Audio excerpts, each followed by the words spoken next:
to God's commandments beautiful. You want to hear the story time? Bezalel, from the tribe of Judah, was endowed by God with a divine spirit of skill, ability, and knowledge in every kind of craft. He, along with many other skilled individuals, took the materials from the people and the design God had given and built the Mishkan. When it was completed, Moshe blessed them. From then on, the Mishkan became the center of the Israelite camp. The Shabbat is also named Shabbat Chodesh because it falls on the first Shabbat of the Chodesh, the month Nisan. A special reading is about Nisan, when the people left Egypt.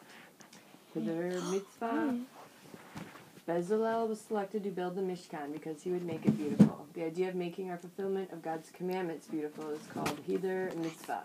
Although we are given many commandments about Shabbat, it is Hider Mitzvah that causes us to want our houses to be beautiful, to use special kiddush cups, to set aside the best foods we can afford for Shabbat. It honors God in Shabbat and helps us appreciate our celebration. So what's the Hider Mitzvah? Hider Mitzvah.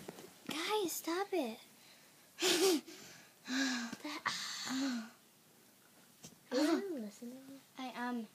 What are you students?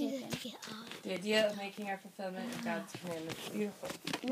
Because it's blocking us from seeing Mom. Okay, Shabbat HaKodesh. Yeah, We read the two parashiyot, the Sabbath, for various practical reasons. When it is not a leap year, there are not enough Shabbat taught to read each parasha on its own, so some are put together. There was once a poor man called Yosef. I'm not The actually people of going the to do town it. used to call him Yosef Mochir Stop it, Shabbat, or it's my bad. which means Yosef who treasures Shabbat, because whatever he had and whatever he earned, one or little, he would spend on something special for Shabbat.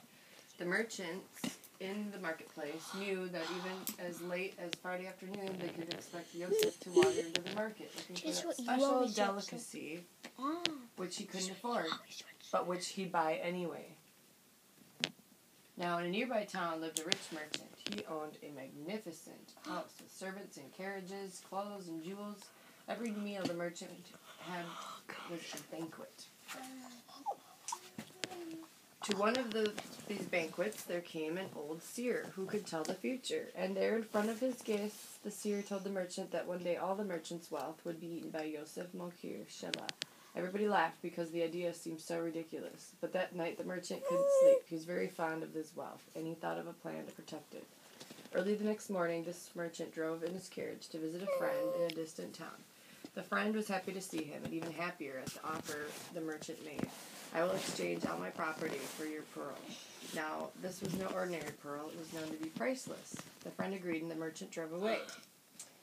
It was a fine day, and the merchant took out the pearl to admire its beauty in the sunlight. Just then, as the carriage rolled over a wooden bridge, a strange wind blew up as if from nowhere and took the merchant by surprise. He reached up with his hand to hold his hat on, forgetting that his hand held the pearl. It dropped out of the carriage, through a crack in the bridge, and into the river below. The next Friday, the market was thronged with people, and the stall owners were doing a great trade. Late in the afternoon, Yosef Mochir Shabbat appeared in the market. He just wanted one final look around. He wasn't sure why, perhaps to find something that would make the coming Shabbat perfect. The fishmonger's wife saw him coming and whispered to her husband, "Here comes your last chance. If anyone's foolish enough to buy this huge fish you've been trying to sell all day, that one will." Yosef, he said, "I'd like to show you something. A fish fit only for Shabbat." Yosef looked at the big, beautiful fish. He knew he couldn't afford it, and his wife would shout at him if he bought it. He knew if it was big enough to feed as many extra guests as he'd like to invite. He knew they'd have to sell his hat to buy such a fish. His heart was torn. Yosef Mochir Shabbat bought the fish. That night, when all the shouting was over, and Yosef, his family, and their guests were sitting at the dinner table eating the fish, Yosef cut himself a bite, and onto his plate dropped a pearl. A pearl. Mom, look what I made. The pearl of great price. You did not make that. That's mine. That's Damien, mine. you want to say the truth? Me? Mom, Okay. Mom, can I? Okay. Damien, That's the end of it. Damien, Mom, look what I made. Damien, can I say the prayer? Yep. Okay. Mom, say it right. Lily, ready? Okay. Dear Heavenly Father, we're thankful for this day. We're thankful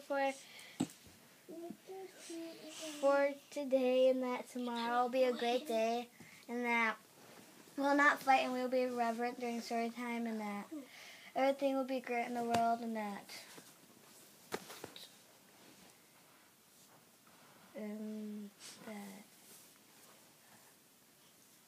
that maybe Josh's dad will pay, hopefully.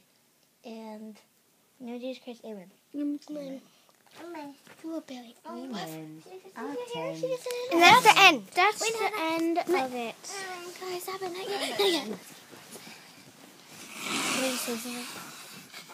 Can I say something? Wow, this is 5 minutes long. Wait, watch this. Okay. Don't. Let's keep going, okay? Wait, I want to see Josh. We're on for 5 minutes. So well, we get to have it longer to see. Yeah. We've been doing now with it. This Lily